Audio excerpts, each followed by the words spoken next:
Hi, I'm Brian. I'm the owner of Coleman Marine Systems here in Seattle.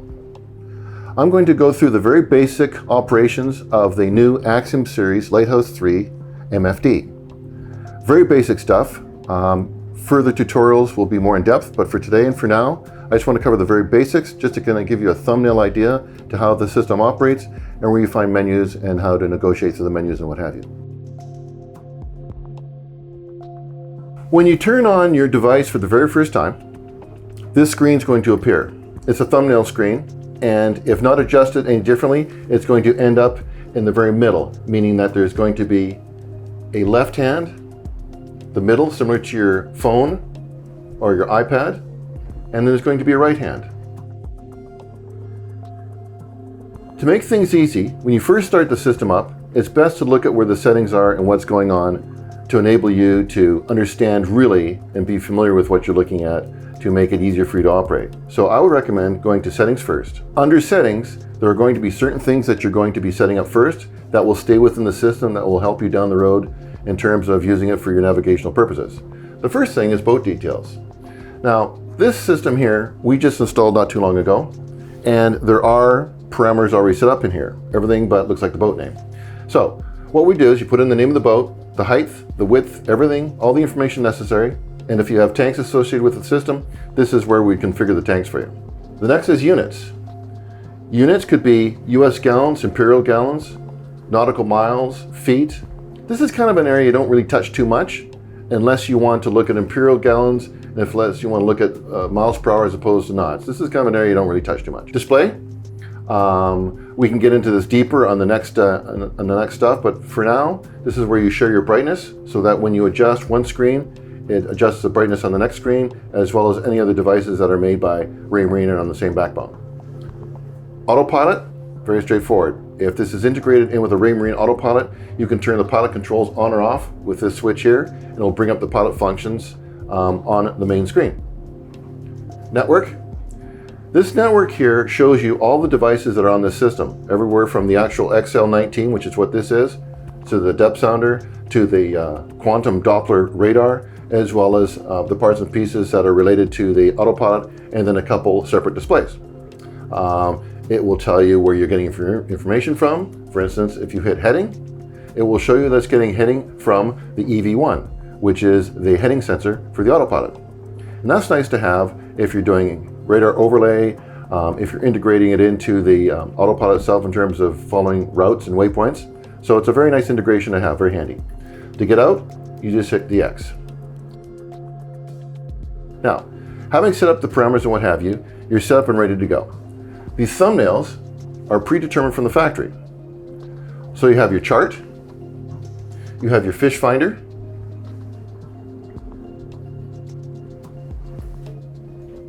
as well as radar, split chart plotter, and so forth. These can all be changed by the mere push of a button, but from the factory, they set them up this way, and then you can change them whatever you like. So for example, if for instance, you want to change this chart video, you hold your finger down, it comes up, it asks you to customize, to delete, or to rename. Let's go to customize. Let's say for instance, we want this to be dual chart. So you highlight the apps, and under the apps highlight, you're able to pick full screen, 2 apps, all the way to a multiple different amount of applications depending on what you want to look at. For this situation, we're going to have 2 apps. So let's just tick up the 2 apps. The first app is highlighted. So I'm going to tap it. I'm going to go to chart. It picks chart, sets it. The second one is already moved over. I'm going to pick chart as well. Hit chart, you go to next. Chart combo, that's a pretty good name, let's leave it. Let's go to save. Chart combo. Very straightforward, very easy. That happens with every one of these pages. Depending on how you want your displays to look and what your priorities in terms of what you want to look at, whether you're big on looking at the radar mostly or the chart plotter radar combination, or just having dual charts. Each one of these thumbnails can be customized to your particular taste. It comes with an audio page, so if you have the system wired into a Rockford Fosgate system or a Fusion system, this will actually become functional. it'll actually have a device up here, and you can actually change channels and adjust volumes and really make this work with your sound system without having to lean over to touch your Fusion system.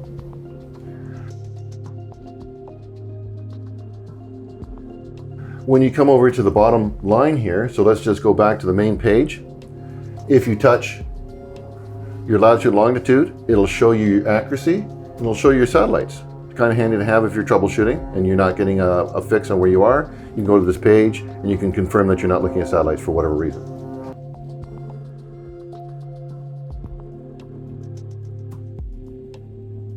Back out one. Time, you can change the time. Right now it's winter time, so the time offset from UTC is -8 hours. Summertime is usually -7 hours.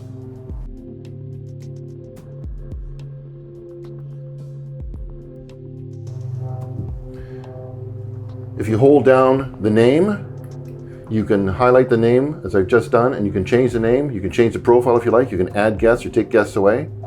And what that does is it saves all your settings. And if you have someone else that runs a boat, whether it's a charter boat or a friend, you can add them to this, and they can change all the information on the actual display itself to suit them. So you can have 2 different profiles, up to 10.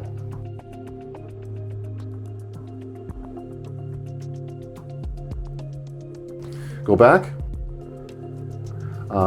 Along the bottom here, we've got my data. My data has all the waypoints, the routes, the tracks, your fuel and trip, which can be resettable depending on where you're going and how you're using it.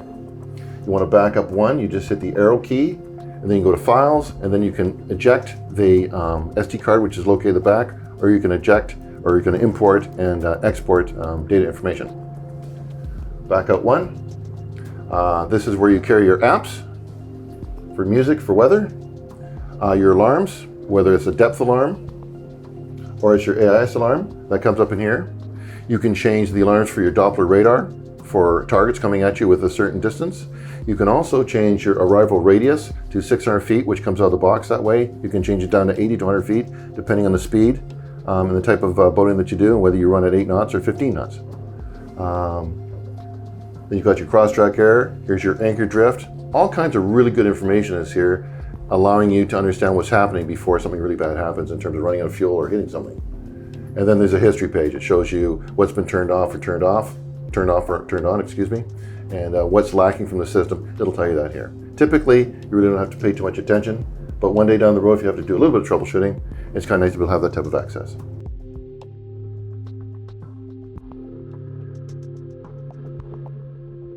Now, last area that you're going to be in a lot of is going to be the chart page. The chart page is kind of interesting. It does a lot of different things for you. If you hold down on the boat icon, you can start and stop track. You can move your boat position between a partial offset, a full offset, or in center. You can change the size of the boat icon. You can turn your heading line off, your course over ground line off or on. The infinite vector markers, you can make them for infinite, which means they'll just keep going on forever, or you can put them into a time period from 6 minutes to 60 minutes. And that's relevant on the boat speed. That's pretty much about what I want to cover in that area there. You come back, you can drag over to the side. You have 2 different data bars here. You have data bar 1, data bar 2. The cool thing about the data bars is that they're out of the factory. They've got really good information from bearing to waypoint, distance to waypoint, speed over ground, course over ground. Pretty interesting stuff when you're following a route and you're going through a series of waypoints. If you find yourself wanting to add information, it's very straightforward and very easy. You hold your finger down for the kind of 2 Mississippis, it goes into edit, and then from edit, you can put time there, to supply voltage there, to heading there, to speed over ground there, whatever you feel necessary to fill the information that you feel that you're lacking. To get out of that page easily, back out one, and then to open or close it, you can just close it such as that.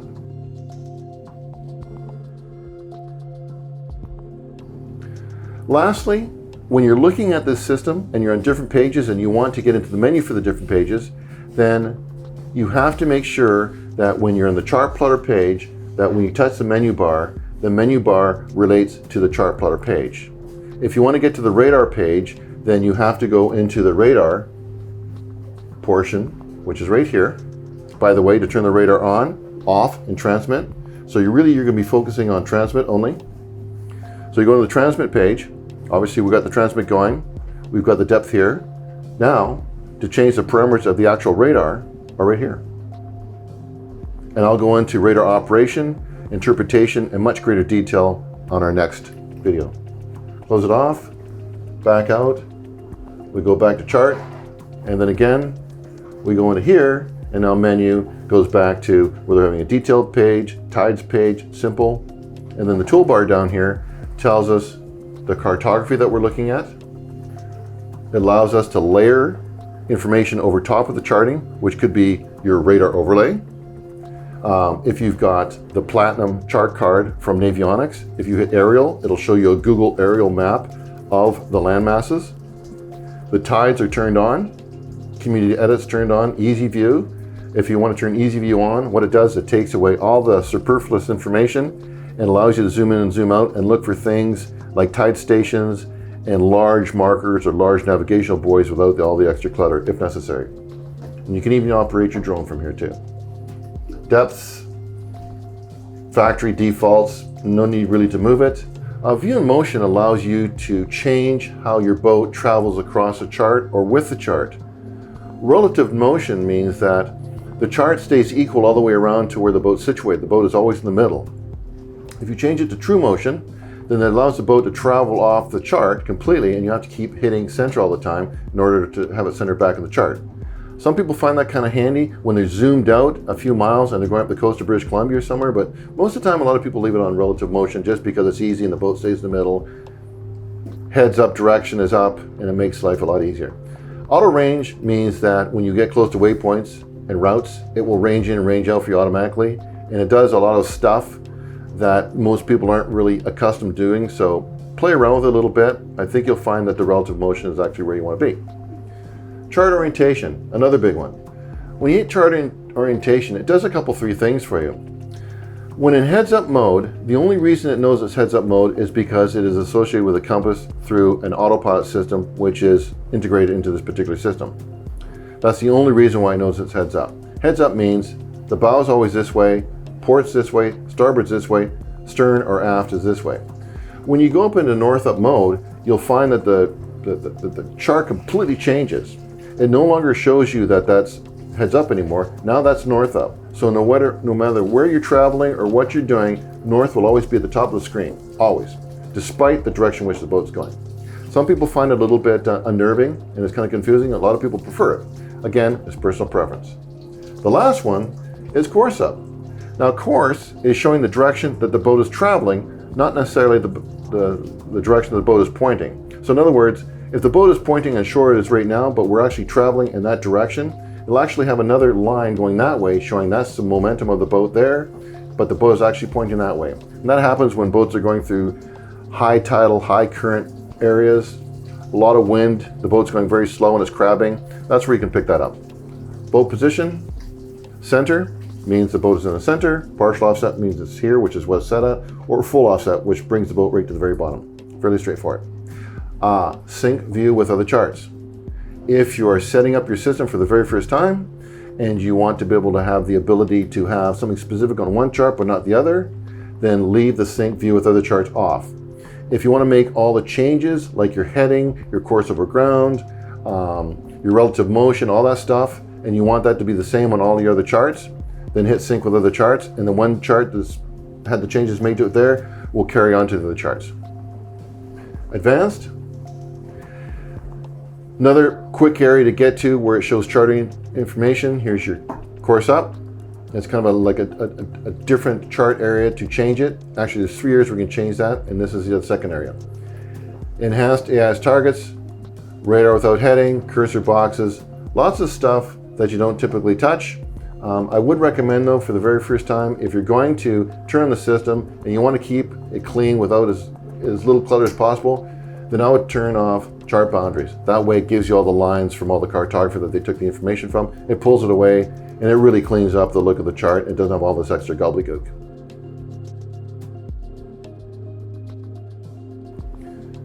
Page settings. This is where you can edit overlays. Now in this particular situation, there's 2 overlays. Overlay number 1 is water temperature over here. Overlay number 2 is the numeric value for depth over here.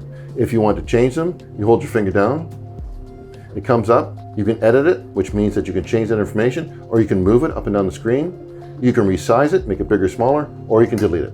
When you're finished, hit done again, and that light hazy look on the chart goes away and you get the clarity back again, and that knows when you're out of that particular function of the menu.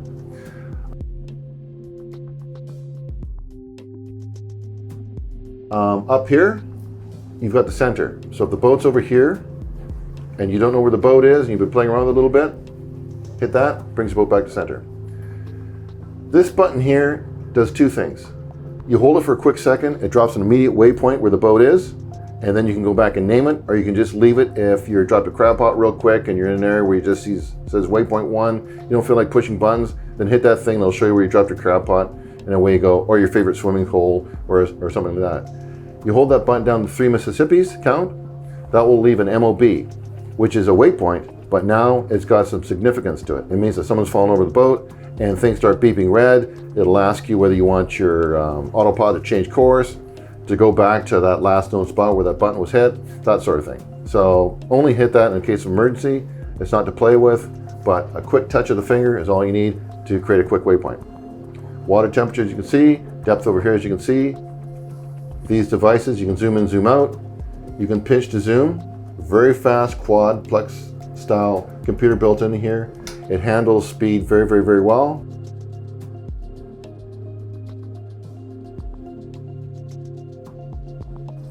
Down here, true vector and your course up. So it gives you information to what you're heading and where you are going. In terms of menu, simple fishing chart tides and the toolbar, which has got us into the settings page. And this particular piece of information here tells you what this MFD is actually looking at for cartography. LightHouse charts is something that's represented by Raymarine. This is Navionics 913 Plus, which covers all of the greater Washington State waters as well as British Columbia. And then CMAP can also be plugged in too, their new 4D stuff, which is actually quite nice. But again, depends on preference and what you want to look at. If you want to download cartography online, you can do that, and you can download raster scan cartography, which plugs in the back of this device and allows you to look at raster scan charts, which is kind of cool. Let's see, what have we missed? Let's go back. Let's go to settings, and let's go back to this one page here where it says getting started. We went through the boat details and the units. The cool thing about this is it gives you the software version and allows you an opportunity to update the software at this point as well. You can hit the update software button and it will allow you to check the SD card, which is a software upgrade which should be plugged in, or check online.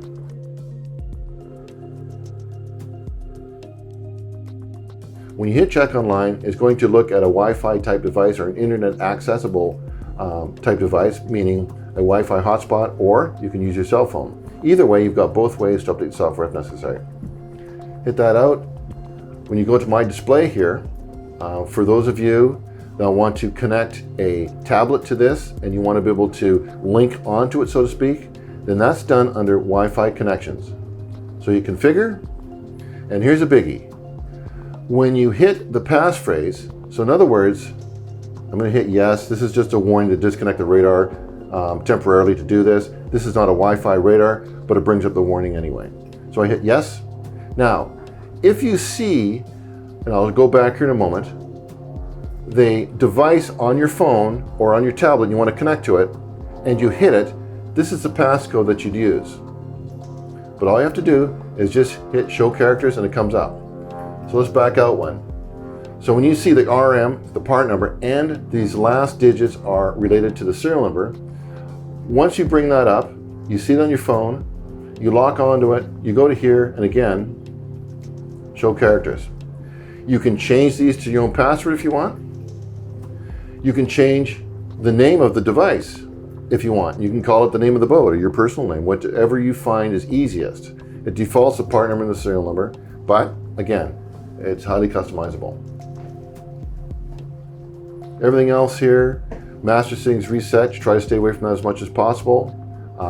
Bluetooth, if you've got a wireless handset and you want to be able to control this with a up-down cursor, you can do that. This is where you pair it with your quantum radar, if it's a Wi-Fi radar. We've gone through Wi-Fi connections. Mobile access is remote control, which allows any type of app from Raymarine to control this thing without having to turn anything on. The alarm's turned on. If you want to splooge this wirelessly onto a large display screen, this is how you do it. You can put this on your Samsung Smart TV if you want. You can see all your cartography and everything there. You can't control it from there, but you can see it from there. Other than that, I think that gives you a really good, strong overall view of everything that's going on with it, where you need to go, what you need to set up for the very first time. In the future, we'll go heavily into actual using the chart plotter for finding waypoints and routes, how to access tides and currents, how to use your fish finder, how to use your radar, and how to customize for additional pieces. You decide to put a FLIR camera on board the boat, for instance, you can hit the FLIR image and the FLIR camera will come up. This boat does not have that, unfortunately, but if it were, this is one of the pages that we would choose to get that presentation on that particular thumbnail. As I mentioned, it's just a cursory going over of the MFD and its functions. Future presentations, if you like and subscribe to this channel, I will be going more in depth into general operation of the radar, chart plotter, the fish finder, and maybe, just maybe, one day down the road we'll do some fish trips and show what actual fishes, what fish look like on the fish finder, as well as what they look like when we catch them. So stay tuned, we got more good stuff to come. Thank you.